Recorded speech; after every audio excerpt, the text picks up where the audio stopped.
미군이 아프간에서 완전 철수를 하고 그 땅에 탈출하지 못한 사람들의 안타까운 소식들이 들립니다. 미국이 지난 20년을 전쟁을 했지만 전쟁을 완전히 끝내지 못하고 결국은 철수를 한 것이지요. 이제 그 땅에서 믿음을 지키고 살아야 하는 우리 그리스도인들의 앞날은 오늘 이 편지를 받아본 초대교회 교인들의 시련과 고난에 못지않을 것입니다. 아프가니스탄을 위해서 특별히 그곳에서 믿음 생활하고 있는 믿음의 형제 자매들을 위해서 여러분 우리 기도해 줘야 하겠습니다. 전쟁, 참 이 전쟁을 하지 않고 적을 이길 수 있으면 가장 좋겠지만 그러나 전쟁이 불가피하다면은 아군의 피해를 최소화하기 위해서라도 적의 기지를 정확하고 또 정광석화같이 빠르게 타격하는 것이 아주 유익합니다. 오늘 하나님의 말씀에 보면은 하나님께서 심판의 날 사단의 세력을 심판하시는데 하나님의 심판이 얼마나 정확한지 또 하나님의 심판이 얼마나 크고 두렵고 무서운지 말씀하십니다. 지금까지 7인의 심판, 7나팔의 심판에는 중간에 쉬었다가 유예 기간이 있었습니다. 기다려 주셨지요. 하지만 이 마지막 7대접의 심판, 마지막 심판에는 쉬어가지 않습니다. 처음부터 끝까지 숨가쁘게 휘몰아치고 달려가서 이제는 이 땅에 있는 악의 세력을 완전히 섬멸하고 완전히 부숴버리는 무서운 심판이 오늘 본문의 내용입니다. 첫 번째 천사가 첫 번째 진노의 대접을 땅에 쏟아냈습니다. 2절 첫 번째 천사가 가서 그 대접을 땅에 쏟음에 짐승의 표를 받은 사람들과 그 우상에게 경배하는 자들에게 악하고 독한 종기가 나더라.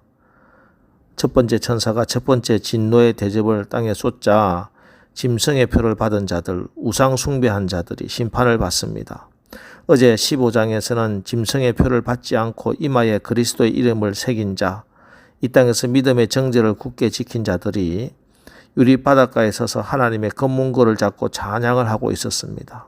그러나 이 땅에서 짐승의 표를 받고 로마 황제에게 무릎 꿇고 우상 숭배하고 권세와 물질에게 고개 숙이고 하나님을 비방하고 떠났던 자들, 회개할 기회를 주었지만 여전히 회개하지 않는 자들, 하나님은 그들로부터 먼저 심판하십니다. 자, 오늘 이것을 보면은 우리가 이 땅에 살면서 어떻게 살아야 할지 답이 명확하게 나오지 않습니까? 일장 춘몽처럼 지나가는 이 땅의 것들을 부여잡으려고 하지 말고 영원한 천국의 소망을 두고 이 땅에서 누리지 못하고 가지지 못한다 하더라도 믿음 생활 여러분 잘 하시는 주의 백성들 되시기를 바랍니다. 이어서 둘째 천사로부터 넷째 천사까지 진노의 대접을 쏟는 때 하늘의 근원, 강의 근원, 해가 심판을 받습니다. 자연 만물이 심판을 받으면은 이 땅에 살고 있는 하나님의 백성이든 이 땅에 있던 악한 자들이건 모두 다 고통을 받을 수 없습니다. 고통을 받을 수밖에 없습니다. 자, 그리고 이제 다섯 번째 천사가 진노의 대접을 쏟아냈습니다. 그런데 이 진노의 대접을 쏟은 장소가 의미심장합니다. 10절 또 다섯 번째 천사가 그 대접을 짐승의 왕자에 쏟으니 그 나라가 곧 어두워지며 사람들이 아파서 자기 혀를 깨물고 짐승의 왕좌에 진노의 대접을 쏟았습니다. 이제 하나님의 심판은 정확하게 적의 심장을 타격합니다. 지금까지는 절대 권력을 가지고 있었고 어느 누구도 감히 넘볼 수 없을 것이라고 생각했던 세상 최고의 권력자입니다. 하지만 이 땅에 최고의 권력을 가진 자라고 하더라도 하나님께서 그를 심판하시면 속수무책으로 당할 수밖에 없지 않겠습니까? 하나님께서 이렇게 심판하시고 짐승의 왕자의 진노의 대접을 쏟으시면서도 참 그가 또 회개하고 돌아오기를 기다리고 계십니다. 11절 보십시오. 아픈 것과 종기로 말미암아 하늘의 하나님을 비방하고 그들의 행위를 회개하지 아니하더라. 회개하지 아니하더라.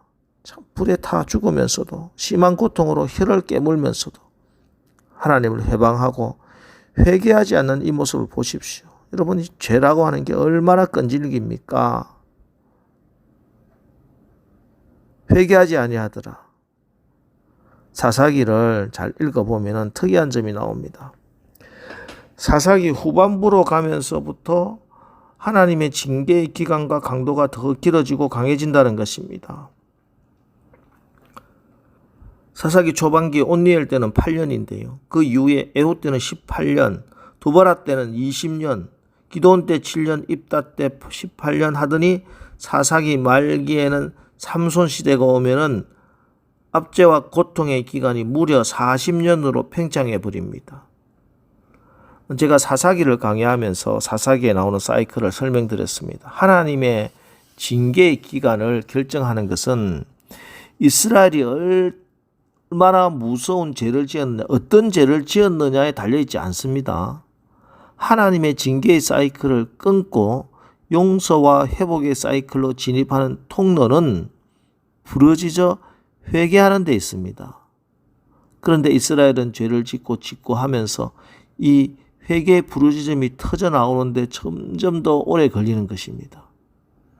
어려움이 닥쳐도 하나님 앞에 나와 울부짖으며 회개하고 기도하는 것이 세상 사람들 눈에 부끄러운 것이에요. 그래서 그들은 할 수 있을 만큼 참았고 할 수 있을 만큼 자기 스스로 한번 해결해 보려고 했습니다.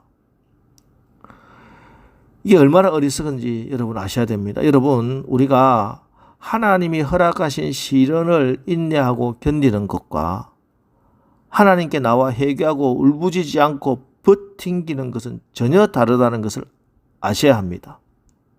하나님께 나와 울부짖으며 회개할 것이 있는데도 엎드려지지 않으면 아무리 인내하고 견뎌봐야 그 시련은 절대 사라지지 않습니다. 우리가 하나님 앞에서 회개하고 부르짖는다는 것은 하나님 앞에서 나의 체면이나 자존심 같은 거 다 던진다는 것이고 다른 인간적인 생각이나 방법들 다 버린다는 뜻이고 오직 하나님만 의지하겠다는 그런 뜻입니다. 하나님은 오늘도 이런 기도를 기다리고 계시면서 우리의 입에서 이런 회개의 기도가 터져 나올 때까지 고통받는 자녀들 마음 아파도 하나님이 참고 인내하고 계시는 거예요. 여러분, 인생을 살면서 실수 없고 실패하지 않는 사람은 없습니다. 누구나 실수할 수도 있고 실패할 수도 있어요. 나에게도 약점이 있고 너에게도 약점이 있고 너도 넘어질 수 있고 나도 실패할 수 있고 실수할 수 있습니다. 그러나 그 고통을 통하여 하나님 앞에 엎드리고 하나님을 만날 수만 있다면 하나님께서 나를 찾아오실 수 있다면 이게 은혜입니다. 내가 죄인이라는 사실이 진정 인정되어지고 회개할 수 있는 것이야말로 우리에게 가장 큰 은혜입니다. 여러분, 하나님 앞에 내 죄가 크게 느껴져야 합니다. 그래서 예수님의 은혜도 크게 느껴집니다.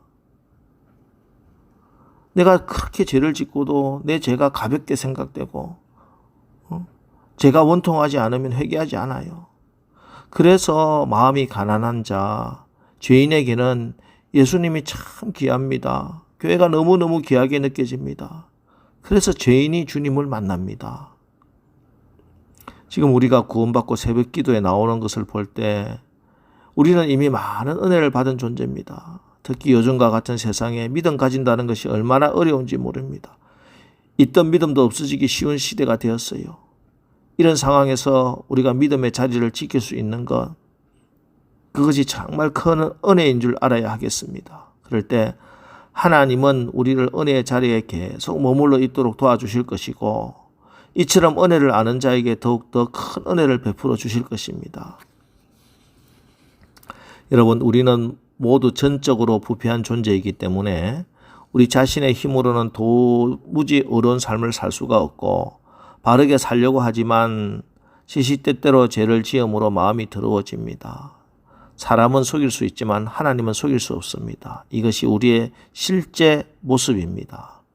그래서 하나님 앞에 나올 때마다 진실된 마음으로 회개하는 죄인을 용납하시는 하나님의 사랑을 의지하면서 회개해야 합니다. 그럴 때 성령의 불과 회개의 눈물로 정결케 되며 이렇게 기도할 때 비로소 우리는 예수의 공로로 의인이 되는 것입니다. 그럴 때 야고보서 5장 16절 말씀처럼 그러므로 너희 죄를 서로 고백하며 병이 낫기를 위하여 서로 기도하라.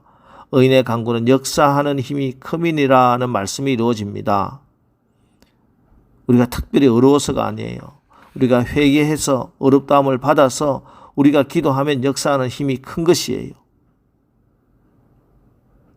오늘 하나님의 때 정광석화처럼 임하는 마지막 심판의 내용들을 읽었습니다. 여러분 마지막 때 여러분 가운데 하나님 나라가 임하기를 축원합니다. 하나님 나라는 늘 마음이 가난하여 나의 죄가 아프고 회개하는 자에게 임합니다.